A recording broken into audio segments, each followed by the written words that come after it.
The night at Lake Crystal Cabin felt like it was holding its breath.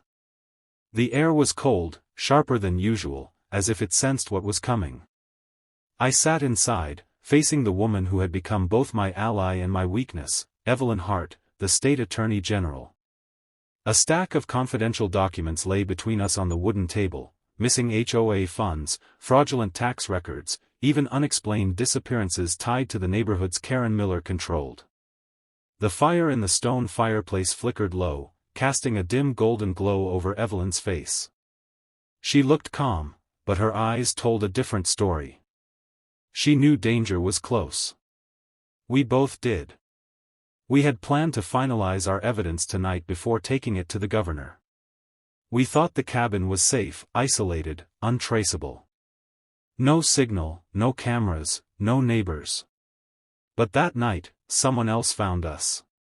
It happened so suddenly. A loud slam. The cabin door burst open.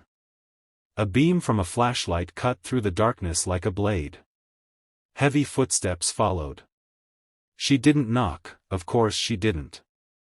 Karen Miller, the queen of HOA tyranny, strutted in wearing her tailored coat and cold smirk.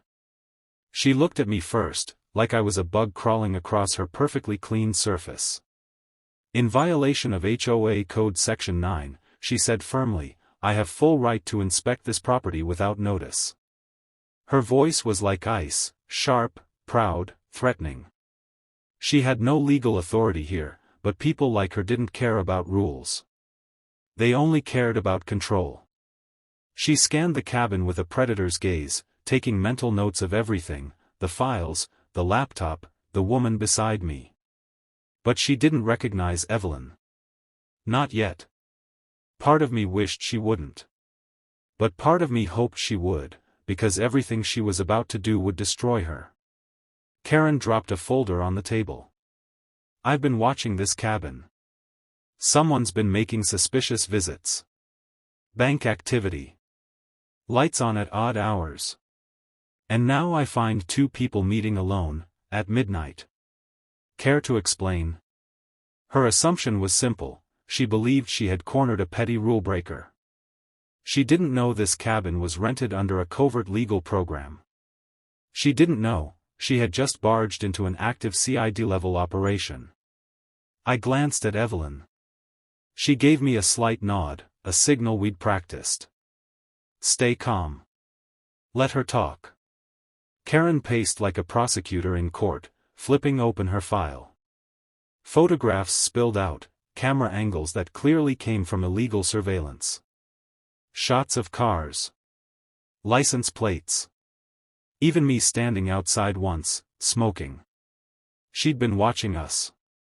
But the deeper I looked, the more my pulse slowed. She didn't know the truth. Not yet. When Karen finally noticed Evelyn's expression, calm, confident, something in her gaze shifted. Suspicion. Recognition. Maybe even fear. Evelyn stood slowly. She didn't raise her voice.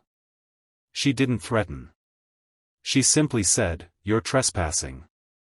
Karen scoffed, but the mask she wore began to crack. That was the moment the night changed. Everything that followed started right there, under the cold glow of a flashlight in a quiet lake cabin, when the predator suddenly realized she might be the prey. The storm had only just begun. Karen Miller sat across from us in the gray interrogation room, the kind designed to make even innocent people confess. No windows, just dim ceiling lights and a metal table that felt colder than the night she barged into the cabin. She was no longer wearing her expensive coat, CID officers took it at booking, but she still had that same look of entitlement in her eyes. Like she owned the room. Like she owned us. But tonight, she was the one being investigated. Files were spread across the table. CID officer Ramirez stood in the corner, silent but alert. Beside him, a recorder blinked red, already capturing every word, every breath. Karen's fingers tapped the table impatiently. She thought this was a misunderstanding. A mistake. She still believed she could talk her way out of anything, like she always had before. Then the door opened. Evelyn walked in with the confidence of someone who already knew the ending of this story. She laid a thick folder onto the table without saying a word. Karen's smirk faded the second she recognized her. That was the first time I saw true fear in her eyes. "You?" Karen whispered. "You were supposed to be a guest." "Someone he knew." "No," Evelyn replied calmly, "I was the state attorney general assigned to investigate you. Every single HOA case you buried. Every homeowner you silenced. Every cent you stole." Karen's breathing turned heavy. She tried to stand up, but Ramirez moved forward and put a hand on her shoulder. She wasn't going anywhere. Evelyn opened the folder. Bank transfers. Offshore accounts. Fake invoices. Even recorded phone calls where Karen demanded payments for code violations that didn't exist. But the worst were the death certificates. 3 homeowners from different neighborhoods. All had disputes with Karen before they died. Karen looked at the papers, then at us, like we had set a trap she walked right into. "That has nothing to do with me," she snapped. "People die every day." "True," Evelyn said. "But they don't all transfer money to your hidden account 3 days before dying." The room fell silent. That was when Karen finally realized this wasn't just about HOA violations anymore. This was about criminal conspiracy. Fraud. Possible homicide. I watched her carefully. People often reveal their true selves in moments like this, when the mask breaks. And hers shattered completely. But beneath her fear was something else. A dark, twisted look. She glanced at me. Not as an officer. Not even as a threat. It was jealousy. She saw something between Evelyn and me, and it bothered her more than the charges. She leaned forward, voice low. "She's using you," Karen whispered. "You think she cares about you? Wait till this is over. She'll forget you exist." I stayed silent. But Evelyn spoke firmly. "He isn't my weakness," she said. "He's the reason we caught you." Karen stared at us both, and for the first time, she looked small. The woman who ruled neighborhoods with fear was now surrounded by evidence, walls, and law. And the interrogation had only just begun. The cabin felt different after the case was closed. Quiet, not just because Karen was gone, but because the shadows no longer felt like threats. Evelyn and I hadn't spoken since the final hearing. She testified flawlessly. The evidence held strong. Karen was denied bail and transferred to federal custody. The media called her the HOA warden, a suburban tyrant exposed. Justice was served. At least on paper. 2 weeks passed before I saw her again. The night sky was deep blue when Evelyn arrived at the lake. No agents followed her. No files in her hand. She looked human. The wind played with her hair as she stepped inside. She paused, glancing at the table where we had once plotted to take Karen down. The fireplace was lit, just like before. Same glow. Different silence. "I thought you wouldn't come back," I said.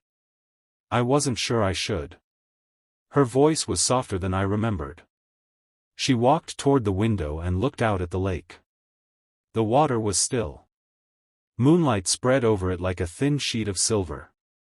You wouldn't believe that across that same reflection, we once saw Karen's flashlight flickering like a warning.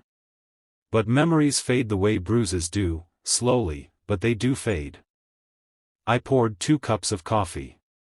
She didn't speak, but her hands were steady when she took hers. That was new. For months, she had been a force of control. Hard. Precise. But now she seemed relieved. The weight was gone. "I should thank you," she said. "For everything. I couldn't have closed that case without you." "You would have done it with or without me," I replied. She turned, meeting my eyes. Something unspoken lingered between us, something that had been there since the night she first asked me to go undercover. Something I ignored, because it felt too dangerous. Things are different now, she said quietly. They don't have to end just because the case did. I felt a shift inside me. Maybe she was right. Maybe not all endings were built from paperwork and courtrooms. Maybe some were written in moments like this, between the hum of the fire and the sound of two hearts finally slowing down. She stepped closer. No badge. No walls. Just us. You knew the risks, she whispered.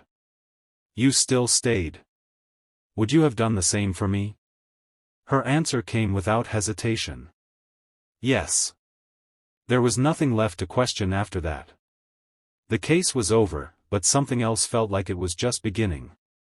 And it wasn't a crime. It wasn't an assignment. It wasn't duty. It was something we had both earned, the slow, fragile right to hope. Outside, the water rippled as if it heard every word. The past remained buried beneath its surface, where Karen's plans once lived. But the future floated gently above it, quiet, unclaimed. Evelyn set her coffee down and reached for my hand. Not as a superior. Not as a witness. Not as a colleague. But as someone who finally felt safe. The cabin no longer felt like a crime scene. It felt like the start of something real.